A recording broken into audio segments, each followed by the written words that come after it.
It's a big weekend. Anyway, in the Premier League this weekend, lots of matches to look forward to. Battle between the title challengers and the big one in North London between Spurs and Arsenal. We're giving you all the previews of all these matches on the show today. Plus, we'll have our expert picks as well. Okay, I'm not showing you. We'll have our expert picks as well on the show. So before we get into all the previews, let's just rule out all the fixtures to look forward to this weekend. We start at 12:30 lunchtime tomorrow. Two matches actually. Interestingly, at lunchtime tomorrow, there's Chelsea against Manchester City, and of course Manchester United will take on Aston Villa. At 3 p.m, there's Everton against Norwich City. Leeds United will take on West Ham. Leicester City against Burnley. Watford against Newcastle. And 5:30, and Brentford will take on Liverpool. On Sunday, we will see Southampton against Wolves. Arsenal will take on Tottenham. Crystal Palace will take on Brighton. No guesses as to where we start from today, and it's the one at Stamford Bridge, the big one between Chelsea and Manchester City. Leia, I'll start with you. Thomas Tuchel seems to have the Indian sign over Pep Guardiola in recent times, and do you see that one continuing this weekend? When his Chelsea team was not as strong as they are now, he used to beat Pep Guardiola. Fair enough. 3 times at least last season, once in the cup, and of course the big one in the Champions League final. So I think the confidence is obviously there for the manager Thomas Tuchel and for his Chelsea players, and that's one side of the analysis. Yeah. The other side is what the both teams bring to the table, and you have to say Chelsea look the more complete at the moment. Defensively, they are very solid. Thiago Silva was brilliant against Tottenham Hotspur last week. Of course, scored that goal, and then there is Andreas Christensen, who's grown in leaps and bounds over the last couple of seasons. Last season, especially because before then, we didn't really rate Christensen as one of the top defenders in the Premier League. But last season, he really grew under Thomas Tuchel, and of course, there's Rudiger, who I think is obviously one of their best defenders. So they are very solid and very stable at the back. And then they have the option of either Azpilicueta at centre back or James, if the manager likes. Marcos Alonso has been a breath of fresh air, ever since he was reintegrated into the squad. Obviously, Frank Lampard, the former manager, didn't exactly fancy him. He'd prefer the Chilwell. But Alonso, not just defensively, but offensively also gives them a lot. So defensively, Chelsea look very, very solid. And of course, in midfield, they've got all sorts of options.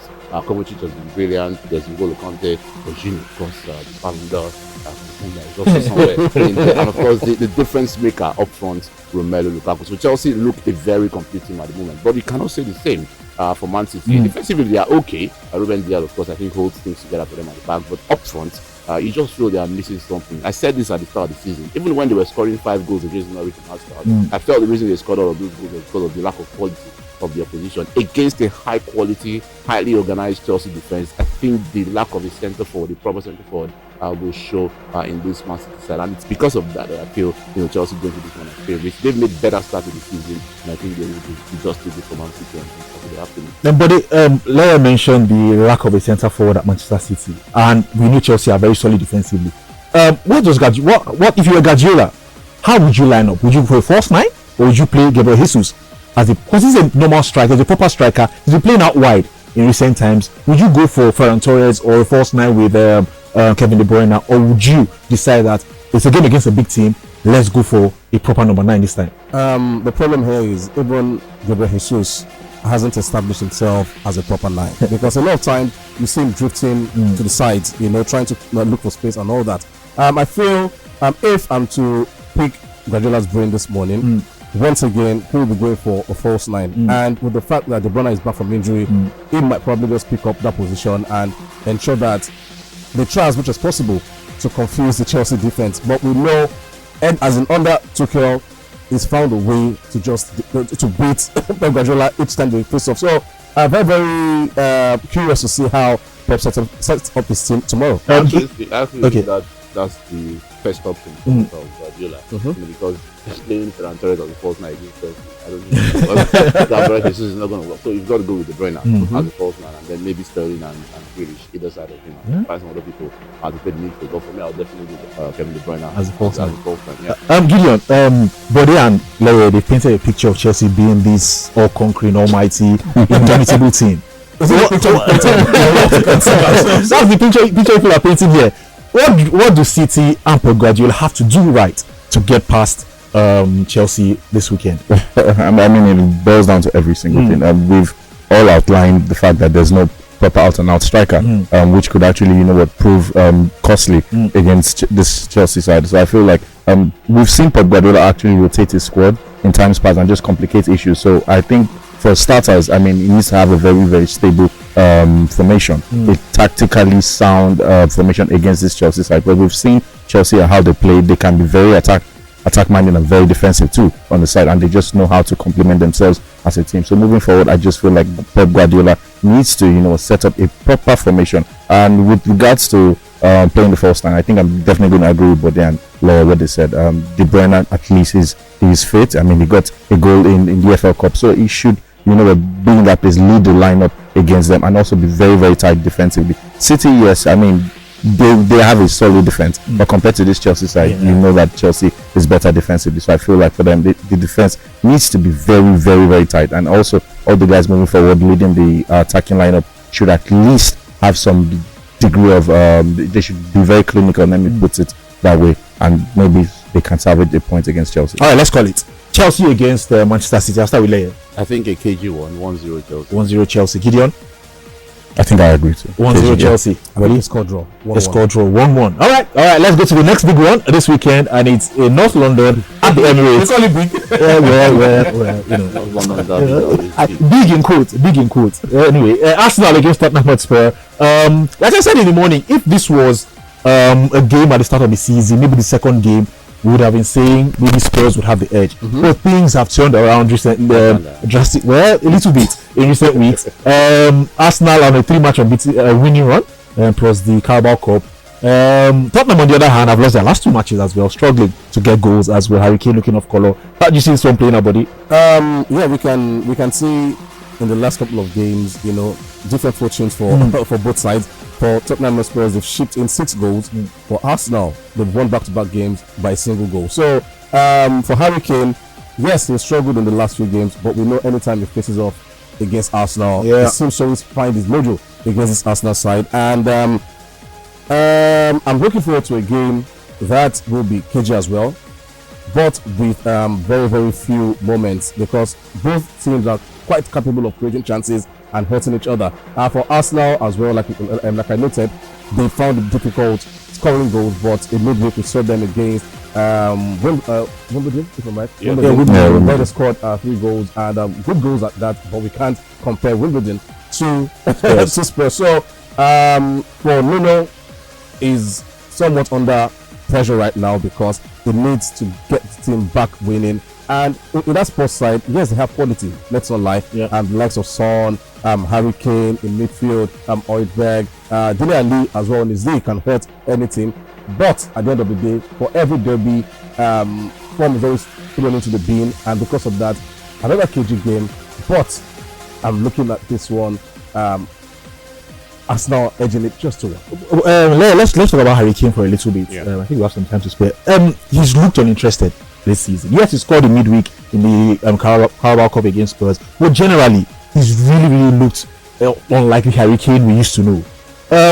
What could be the point? Is it his failed move to City, and how can Spurs get him out of this form, can get him firing again? I think given how desperate he was, because he was very open about it, how desperate he was to move away from Tottenham Hotspur and maybe get to Man City, I think it was expected that there would be like some mental effect, the residue of that failed move. He stayed away from training even though he came out to tell us that. I mean, if there's something else that we should know, he should have told us. Instead of telling us that we don't understand what was going on. So obviously, there had to be some residue from that in his mind. So I think it's taking him a bit longer, which is expected again, Anthony, to get over that field move. But I think if there's any match, being a Tottenham player, that can fire you up and can snap you out of that, poor run of form or poor mental state, it's got to be a match against your fiercest local rival. And I think that we will see the best of Harry Kane. I honestly believe that we'll see the best of Harry Kane this week against the Arsenal. And I do think Spurs have.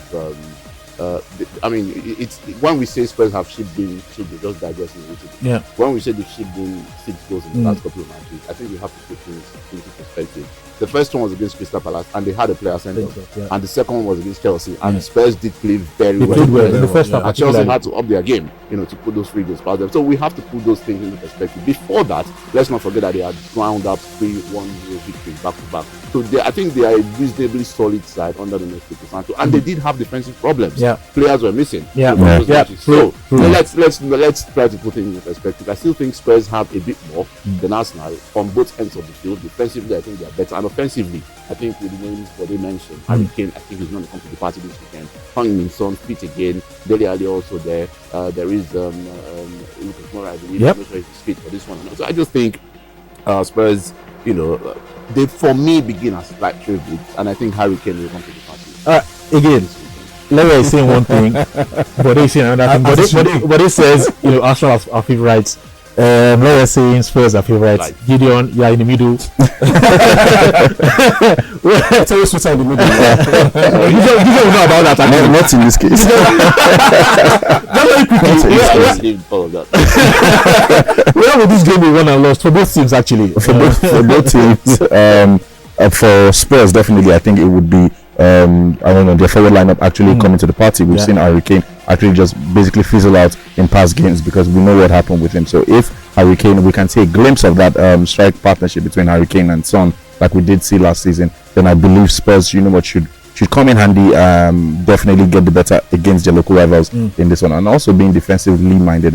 Definitely not a repeat of what happened in the Crystal Palace game. I saw Japhet Tanganga being sent off. If they can keep all their players on the pitch, I believe that for Spurs should actually make them come good against Arsenal. But for Arsenal, we've actually just seen them play very, very dodgy football. Put it that way, they don't get a couple of goals, and at the end of the day, just grind out results. So I believe that they will just have to put in extra of the work. Every single person has to do what they need to do, and the forward lineup also should be able to at least get more than one goal past Spurs. So that's why I believe it can be one. All right, we're calling it. I see a draw in this one. A draw. Yeah. Buddy? Arsenal 2-1. Arsenal 2-1. Spurs 2-1. Spurs 2-1. All right, so definitely in the middle. Draw. They have a good spread today. Spurs, Arsenal, draw. To the show. What? No, I'm just saying. Anyway, very quickly, you guys. Looking at all the matches, is there anywhere you are seeing an upset happening, a shock, a result you're really not expecting, and you might just see it this weekend? Very quickly. I'm very interested in the one at Old Trafford. Okay. Man United and Aston Villa. Okay. Like I said in the morning, Aston Villa haven't gotten the result, I think, that their performances deserve. And having said that, they did defeat a very good Everton side last week, like 3-0. Yes. So I think they have enough in them to really give Manchester United plenty of problems. And I won't be surprised if they go away from Old Trafford to the point at the very least. All right, Gideon, anywhere you're seeing an upset? Yeah, surprisingly, I'm in the Leeds West Ham game. Okay. West Ham going as favourites. I mean, because they have a considerably better squad. I know fully well that they're coming off a victory against Manchester United in the FA Cup. They should look like the better side. But I feel like Leeds, are still trying to find a first win in this EPL, and knowing fully well that they're playing at home, Elland Road. Stakes are really, really high. I feel like they might just be an upset with a Leeds win in that one. Buddy? Okay, if I'm to lean towards an upset, it has to be Tottenham picking up the result At Arsenal. yeah. All right. Very quickly, buddy. Our expert picks for the week. All right. Chelsea, Manchester City, because we're so unsure which will turn up on the day. I've gone for home win or draw. Okay. This one for Arsenal, Tottenham Spurs under 3.5 goals. Okay. Man United, Aston Villa. For some reason, I feel United should be too good for Villa, so I've gone for a home win. Everton, Norwich over 2.5 goals. Leeds, West Ham United, because Leeds, West Ham these days, irrespective of where they play, they seem to find the goals, and I'm looking forward to a pretty exciting game. For that reason, I've gone for over 2.5 goals as well. And for Leicester City, Burnley are struggling so bad. And for that reason, home win, Leicester. All right, there you have it. Buddy has given you the extra picks. Well. You can put them on your white paper and. All right, it's time for you guys to join us. 0700 923 923 923. Did you enjoy this video? Hit the subscribe button for more. Leave a comment and like. Thank you.